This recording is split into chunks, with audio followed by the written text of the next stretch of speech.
Welcome into another week of Next Round Preps right here on the Next Round and Disrupt Media. John Lunceford, Jerry Young. And Jerry, we are inching so close to that, I kind of call it a midseason break. Some teams take off, some don't, but it's a break from region play at least. But we're a couple weeks in, and boy, it's been a fun season so far. It has, and you're right. Coming up week 5, that's when a lot of rivalry games go on. A lot of, I'm just immediately coming to mind is Clay Chaltville and Thompson. You got to figure that Thompson's going to be undefeated, so is Clay Chaltville with who they're playing this week. So that's an ESPN game, by the way, so that's going to be kind of a wild game on Thursday night. But you're right. This week is important because there's some games, again, that's going to determine who will be in that 4th seed in the playoffs. It's amazing. We're only a couple weeks into region play, 3 weeks for some teams and only 1 week for others. But my bracketology is already spinning in my head. I'm already thinking what I need to do. This will be the week that I'll kind of get a picture with especially some of the games we have coming up that we'll talk about in the back half, that I can kind of start thinking, all right, this team's slotting in here, this team's slotting in here. Some are easier than others. You can go ahead and slot Thompson in as the 1 seed for now. But, with the way things have gone, the rest of 7A Region 3, I don't know how to slot the rest of the team necessarily. So it's fun to think about, but we still need to play a few more games. I want to compliment you, too. A lot of people may not know. John's got a little formula in the background that he does to kind of handicap the games. It's amazing how close that formula was on some of these games this week. Yeah. you were stellar. It's hard at first because high school has so much turnover. More than anything. Obviously, in the pros, you play for, 10 years. In college, you at least, get a 2 or 3. But a lot of schools, it was way more when I played, I think, than it is now. But a lot of schools, basically, your seniors are kind of where you start and work your way down and fill holes with younger talent as you need. So the turnover is so much, it's hard at first because you don't know what you expect. Look at Hoover this year. They're sitting with only 1 win on the season 4 weeks in, and you would say going into the season, well, Hoover's clearly going to be one of the top 10 teams in the state, regardless of classification, and they're nowhere near that right now. So it's hard at first, but you slowly but surely start kind of working things in. Like I had Vestavia 6.5 in that, and there were some people that were like, give me Vestavia all day long, and some like, no, give me Hoover all day. It's Hoover, right? Right. Well, it ended up being Vestavia, winning by 19, and that just, ended up being a big win for Vestavia. But anyway, it works its way out, especially once we get to the playoffs. Obviously, you have a good sample size at that point. But, luckily it was close on a couple of them. But anyway, let's jump into some scores from last week. Down south, Jackson, T.R. Miller, a big one we talked about. This was a much bigger. I definitely picked Jackson to win this one, but a much bigger margin than we thought. 38-7, Jackson goes on the road, beats T.R. Miller in that one. Up in Tuscaloosa, I said Tuscaloosa County, up in Tuscaloosa, American Christian, they fall in a close game to Bibb County. Bibb County wins 22-20 in that one. You talk about every week, Bibb County being a really good team there, and they get the win over ACA. West Point, they fall to Russellville. Russellville looking to stay strong and make another run this year. 48-14, Russellville wins that one. Close game between Winona and Carver Birmingham, but Winona, I believe, stays unbeaten in that one, 19-14 over Carver. And then down south, UMS Wright and Gulf Shores. How about UMS Wright? Shut out 17-0. How about that? Isn't that something? They're 2-2 this year, and they're 0-1 in the region, which is, I don't remember the last time UMS Wright started a season like this, kind of similar to Hoover in a way. But Gulf Shores, we know that Mark Hudspeth is a good coach. He's in his 3rd year now at Gulf Shores. They're 4-0. They're rolling. It's going to be a good matchup as we move forward on some of these games. Hey, winning that one, I don't know who their non-region is that they have left, but if they end up unbeaten going into those 5A playoffs, that's something that we expect them to be good, but you get a 17-0 win over UMS Wright, that's a whole different story. You're all of a sudden talking about a team that can make a little bit of a run in the playoffs. Right, and of course, Terry Curtis down there, he's not going to lose many. We know that. So, hey, could be a good rematch in the playoffs. Who knows? There is no real off-season off game for Gulf Shores, as there'll be LaFleur this week, Murphy, and Williamson. So Williamson is their off week. So got to figure they're going to keep rolling. Yeah, so good start there for Gulf Shores. In Birmingham, Pleasant Grove, how about this? Ramsey, 49-17. Thought this might be a close one for the region title, but wow. Ramsey running away with this one. I thought they'd win a close one. I had it 6.5. It was 32 instead. Ramsey all over Pleasant Grove in that one. How about Parker, though? Another city school, 62-28 over Mortimer Jordan, an MJ team that was unbeaten. going into that game. Parker dominating in that one, 62-28. Trying to look for maybe a region title there as well. Central Clay County, 48-6 winners over Elmore County. Saraland, this is a game that used to be close, but Saraland, they are just so stinking good this year. 49-7. Boy, I always used to dream about back in my day, it was Hoover Homewood, the 6A and 5A champs. We always wanted to play Hoover at Homewood, and then for a while there, it was Hoover and Clay, and then it kind of switched to Thompson and Clay. We've gotten Thompson and Clay. Outstanding game last year, came down to a goal line stand for Thompson. Who knows what happened this year? But now I'm starting to think, man, let's see Thompson and Saraland play each other. Thompson, you just kind of the highest classification, you kind of de facto right in as the number one team overall. Right. But as somebody who played in the lower classification, I always wanted to say, no, we're better than them. I know Saraland's sitting there chomping at the bit saying, no, we're better than Thompson is. We're the number one team in the state.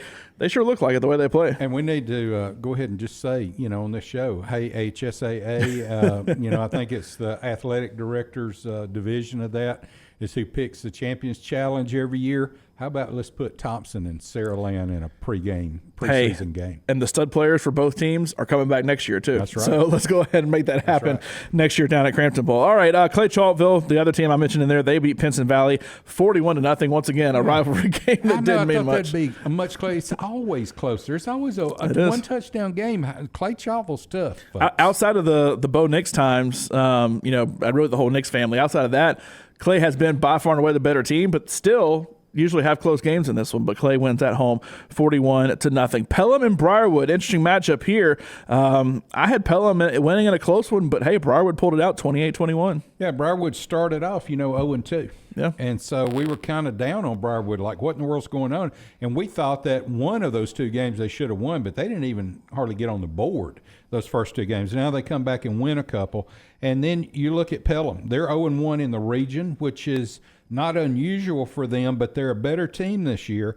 And Pelham 2-1 overall. So a 2-2 against a 2-1, that's going to be a good ball game. It's going to have, that's one of those games when I mentioned earlier, going to have results of this game are going to affect where they are in the playoffs later in the year. Yeah, Pelham as a team, I thought with the way Homewood have been struggling, could maybe work their way up there, but they got a very important game against Helena coming up. Hillcrest Tuscaloosa, they beat Hueytown 35-6. Big matchup there. Hillcrest looking to win another region title in 6A Region 4. And then Centerpoint and Pell City. We mentioned Clay Chaltville beating Pinson pretty good. Clay is the clear runaway favorite in that region, but everybody's been asking, can Centerpoint make a little bit of a run, upset some teams? They have in the past. And then, of course, Rush Probst. What can Rush Probst do? He got destroyed by Clay, but a different story this week. He finally gets a win.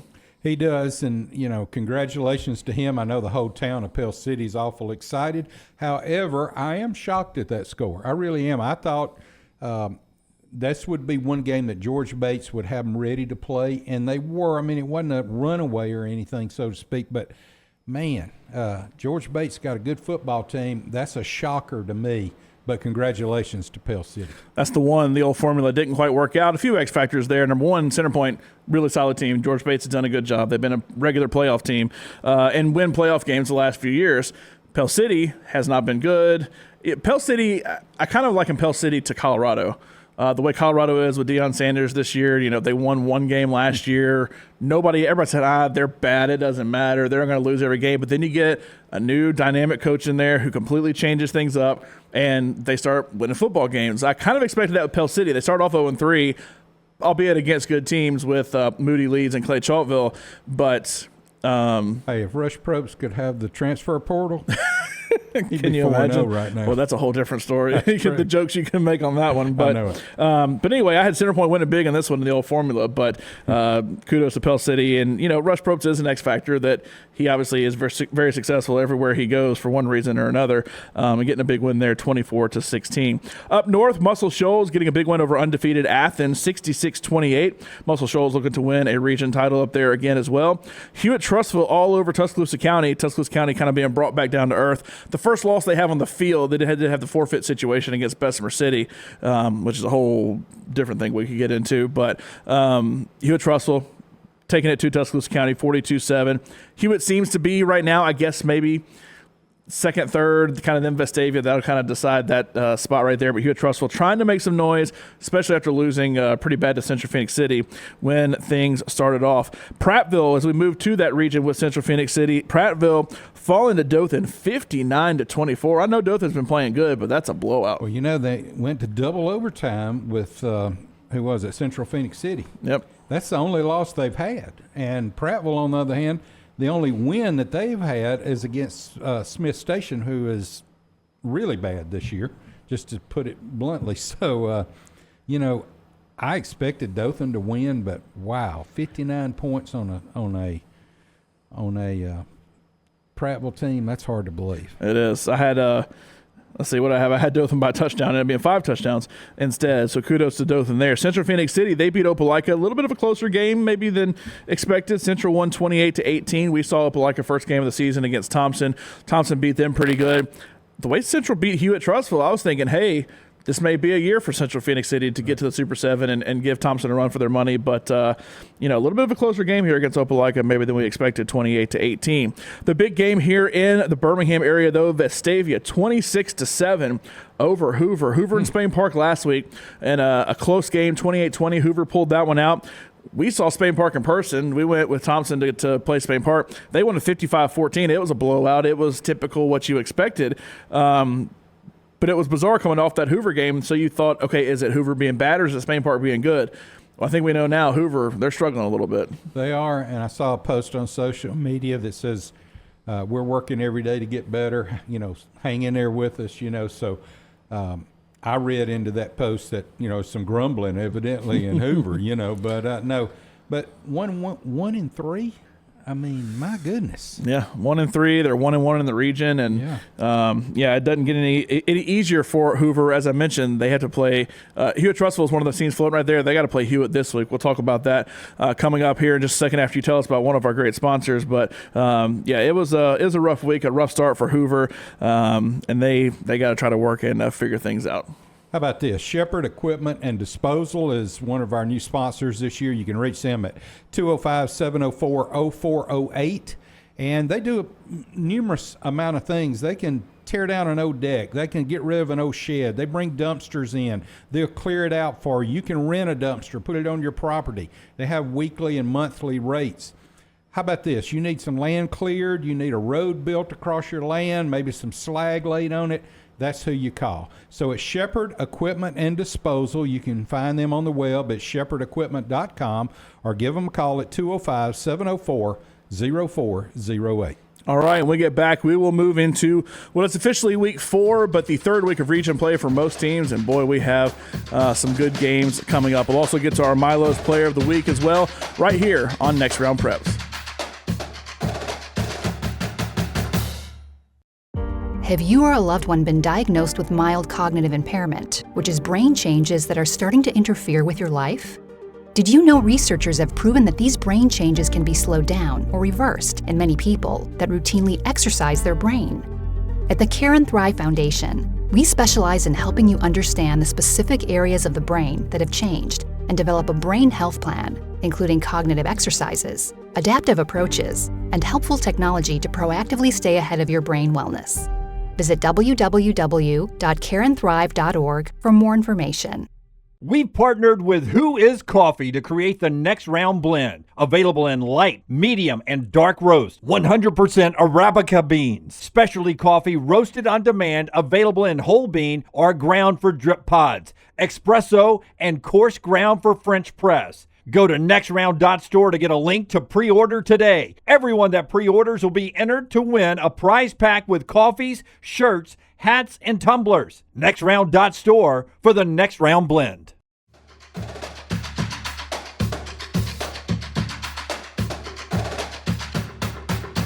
Welcome back in here to Next Round Preps. We move into what is officially week 4 in the AHSAA schedule, the 5th week for most teams, though, as a lot of the records we'll go through. We'll have 4 games played for the various teams. We'll start in a couple of lower classification games and a couple that really stand out. One big non-region game, Hanley, 4-0, taking on Central Clay County, who's 3-0. Wow, what a ball game. What a matchup. 4-0, you mentioned that as Hanley is just playing lights out. On the other hand, you got Central Clay County A lot of people remember that's the combination of two schools a few years ago.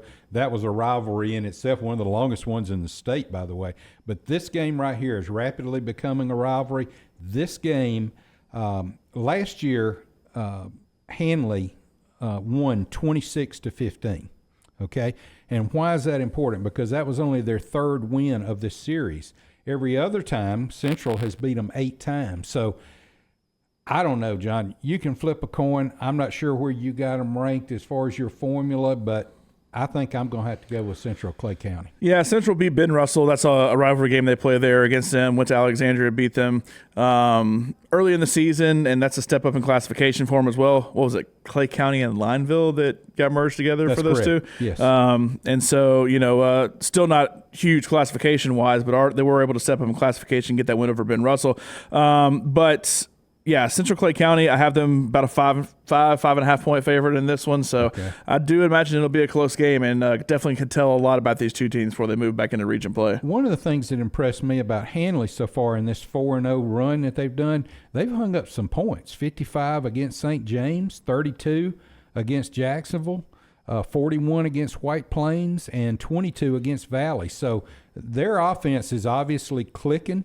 They did give up in the 20s against St. James and Jacksonville, but they shut out White Plains, and they only let Valley score 1 touchdown. So a good football team, I'm telling you, folks. You watch these two teams right here, I would say they're, in my book, one of the kind of 1-2 in that 4A classification. All right, Hanley and Central Clay County. Also, Bayside Academy taking on Jackson. These are two other unbeaten teams. Talk about how good Jackson is. They beat T.R. Miller pretty good last week. But, Bayside Academy, we talked about with Barrett Trotter doing a good job. You know, I love Barrett Trotter, and I'm so happy for his success. However, I think it comes to an end this week. Jackson has got a football team.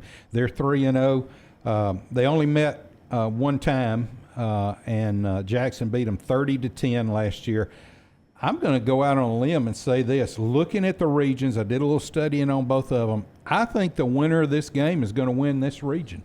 I really do. I think that this is that close. I think the other teams are kind of below, and if Bayside Academy keeps up what they're doing, win or lose in this game, I think they're both playoff teams. I think this is – we'll see if I'm right at the end of the year. Yeah, definitely could be number 1, number 2. I have Jackson winning this one, but either way, two solid teams off to great starts this season. Also down in the South, UMS Wright, we mentioned them losing last week, getting shut out by Gulf Shores. They're going to travel to Viger, who's unbeaten in this one. Still only have Viger as a slight favorite, but UMS Wright needing to get a big win after falling last week to 2-2 overall in the season. Moody, they host Lincoln. Moody sitting at 3-1, falling to a team from Maryland last week in a close game there, losing their first game of the season. Lincoln also sitting at 3-1, but 1-1 in region play. Moody only 1-0 in region play since they stepped out of state to play last week. Arab, they are at Scottsboro, battle of unbeatens as well. Have Arab as just a slight favorite in that one over Scottsboro. Spanish Fort Theodore, a little bit of an interesting game. Theodore last week when I was going over scores at halftime, we do the Thompson broadcast. We get to halftime. I'll go through some scores. They were losing to Baldwin County, and that was one I kind of thought Theodore was a shoe-in to be, second behind Saraland. That would kind of be the region title game, but they had to come back and win in overtime over Baldwin County in that one. I got them as a big favorite just strictly based on various factors over Spanish Fort, but Spanish Fort looking for a big win over Theodore as they lost to Saraland last week. So we'll see if Theodore can keep it going or not. They are 3-0 in region play, though. Parker at Gardendale, big matchup here. Parker, like I said, trying to win that region there. We'll see what they had to what they have from Mountain Brook when they play later in the season. But Gardendale yet to win a game this season. It's been a rough year for Gardendale. Yeah, and Parker's 4-0. Yeah. Parker's look good. They look really good. 0-3. So you look on paper, you say, this is a no-brainer, but I'm going to tell you, this is going to be a close ball game. It is a close ball game. I think Gardendale can right things, but I do think Parker's going to be able to go and get the win. They've looked really solid this season. Central Tuscaloosa, a little bit of a surprise at 3-1 on the year. The only loss comes to County in that very first game of the season, a close loss to Tuscaloosa County from Class 7A, but they're 2-0 in region play. They host McAdory, who is trying not to lose that playoff spot to a team like Central. You kind of have Hillcrest, Hueytown, McAdory, Northridge have been the 4 teams waiting for either Bryant or maybe Central to step up there and take that final spot. Homewood, they finally get a first win over Calera last week. They played Ben Russell, who is 1-0 in region play, also beating Calera. Homewood struggled this season. They finally put some points on the board, but Calera not a very good football team. We'll see what the Patriots have. Elsewhere, though, in that region, Helena seems to be the favorite in this region. They are sitting at an impressive 4-0, and they have that very important rivalry game against Pelham. They do. 4-0 is correct. 6A Region 3. This has got to be one of the, if not already, it's going to be one of the biggest rivalries in the state of Alabama. We all know that Helena kind of broke off from Pelham High School and made their own school system, and now you got Pelham trying to maintain the big brother image, but Helena's a good football team. Richie Busby there has done a great job of coaching the Huskies. I'm looking for Helena to really kind of tattoo, in a way, Pelham. Yeah, impressive 4-0 start there for Helena. I expect Helena to win this one as well on the road, even though it's just down the road for Helena to go to Pelham. Gadsden City gave a little bit of a scare to Hewitt Trussville. Could have potentially been unbeaten. They're sitting at 3-1, but 2-0 in region play. They step out of non-region to go to Hartselle, who's 3-1, 2-0 in region play. Should be a good game up there in North Alabama in Class 6A. Oxford, they're unbeaten at Pinson Valley. We mentioned Pinson losing pretty good to Clay Chaltville last week. They're at 1-2. That was their only region game, so they're 0-1. But Oxford looking good. 4-0, 2-0 in region play. Clay Chaltville, we mentioned they are at Centerpoint, who lost their first game to Pell City last week. So we'll see if Centerpoint can right the ship. But boy, Clay is not the team you want to have to face after a loss like they had to Pell City. Moving into Class 7A, Prattville. Big game for Prattville against Opelika. You know, I'm going to mark this down as a must-win for Prattville if they want to have any shot of getting into the playoffs, because they still hadn't played Auburn. They still hadn't played Central Phoenix City. They still hadn't played Enterprise. So, they could have a win against Jag or Percy Julian. But this game right here, in my opinion, if Prattville loses it, they're out of the playoffs. And this is, the fourth game of the year for them? Fourth game of the season for them. Opelika, on the other hand, their only loss is to Thompson.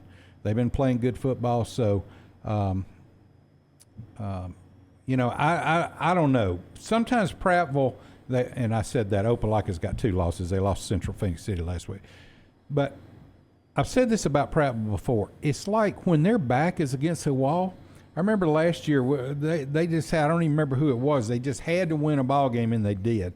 Will that hold true in this? We don't know, but this is going to be a good ball game as Prattville travels to Opelika, which is another detriment to Prattville as well. Yeah, I've been in that Opelika Stadium. It's a tough place to go play down there, just down the road from Auburn, across the street from Southern Union. But Opelika, these were the 5th and 6th teams last year in this region. You had Enterprise and Dothan as the 2 behind Auburn and Central. But Auburn, the way they're struggling, Opelika looking to move their way up in. They played Central pretty close. Like you mentioned, they lost, though. But if they can work their way into maybe trying to be a top playoff team, they have to beat Prattville. This is a must-win for both teams to try to solidify their place in playoff contention. So important one there between Prattville and Opelika. Down in Region 1, Daphne at Baker. Big matchup there between 2 teams unbeaten in region play. Daphne 3-1 overall, 2-0 in Region 1. Baker 4-0, trying to win the region title down there in Region 1. Up in 7A Region 3, some important games for jockeying for position, not so much for Thompson and Chelsea. We'll get to that one in a minute because we'll be on the call for that one. But Tuscaloosa County falling last week. Bad loss by Tuscaloosa County. They are going to Oak Mountain, who has not won a region game yet. Should be a game to kind of see who wants to stay in playoff contention, who wants to bow out with a loss there. Spain Park, we saw them almost beat Hoover. Struggle bad against Thompson. They go to Vestavia. Vestavia sitting at 3-1. They're 1-1. That only loss coming to Thompson a couple of weeks ago. Big win over Hoover. By the way, our Milo's Player of the Week, I waited till now. John Paul Head from Vestavia ran 32 times at quarterback for 211 yards, 3 touchdowns. Was also 7-13 passing for 65 yards as Vestavia beat Hoover 26-7. The first win in the series for the Rebels since 2015. Things seem to be looking up for Vestavia. Robert Evans is doing a great job coaching there. John Paul Head looked good. Even looked good against Thompson. Thompson kind of just, was able to hold on really for that win more so than, exert dominance over that team. Jordan Ross, obviously a really good player there as well. But John Paul Head, our Milo's Player of the Week, for 211 yards and 3 touchdowns on the ground and doing a little bit of work through the air as well. And Vestavia looking like maybe that number 2 team. But first, they got to get past Hewitt Trussville. And first, Hewitt Trussville has to get past Hoover. Hewitt Trussville at Hoover this week. Big matchup in 7A Region 3. Wow, what do you say about this matchup? Have you ever thought that 5 games into the season for Hoover, you're going to be talking about a must-win. Yeah. Not just to be in the 4th seed, but maybe to even make the playoffs after, year after year after year. So, yeah, a big ball game. I think Josh Floyd and the Huskies are going to give the Bucks all they want this week. Here's the thing. Hewitt-Trussell has been so close to getting past Hoover. Right. And, when it comes to playoff games, they've played each other, and it's like, that's one of the biggest complaints about the playoff system in 7A. People complain about it's always Thompson-Hoover, it's always Central Auburn. Right. And the biggest team you point at is Hewitt-Trussell because they always have to play one of them in the second round. And it's like, when are we going to get a break? When are we going to get it past having to play Hoover? Well, you know what? This is the year that they could take it to Hoover, put Hoover out of position to where maybe Hewitt could get that 2nd seed and not have to worry about it until maybe Thompson in the semifinals instead, assuming chalk holds. And this is the thing. I plugged everything into my little handy calculator. This is the one time I say not even a chance. It spit out Hoover a field goal favorite. Not a chance in the world. The game is at the Met, but not a chance in the world. I think Hewitt has years of pent-up rage and aggression to just dominate Hoover in this game. I agree. I think. And, really, if you look at the schedule, you still got to face Thompson if you're Hewitt-Trussell. You still got to face Vestavia. Both of those are October games. So you got to start strong now. This is it right here. Yep. If Hewitt-Trussell wants to be known as the team to rise above, this is their chance. No doubt. All right, we'll be on the call for Chelsea at Thompson. It's going to be Thompson's homecoming. Chelsea is sitting at 2-2 on the season, 1-1 in region play. Got their first region win last week. So congrats to the Hornets. But going to Thompson's a whole different ballgame. It is. We'll have it for you on the WarriorNationNetwork.org. You can watch it there on the NFHS Network platform. You can listen to it for free.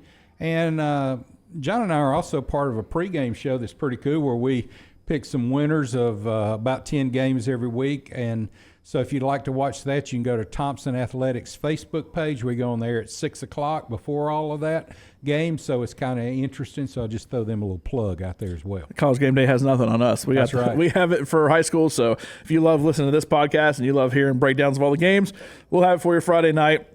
Like Jerry said, find us on Facebook and, of course, WarriorNationNetwork.org for the game, as well as we'll be on the call for Chelsea at Thompson. And then next week, we mentioned it, non-region play for most teams. Thompson-Clay will probably be the I know that'll be the game of the week for everything. It'll be on ESPN. It'll be a Thursday night game, but, of course, we'll break that down. We'll break everything down, and, hey, just a little bracketology seeping in next week. And we're going to tell you where I might and you might be on Friday night since we got a night off, too. That's going to be a free night, which most of us usually don't have. So we're going to have to sneak into a game somewhere. Yeah, a lot of good games next week in non-region play. We'll break it all down, and we'll recap the week coming up right here on Next Round Preps.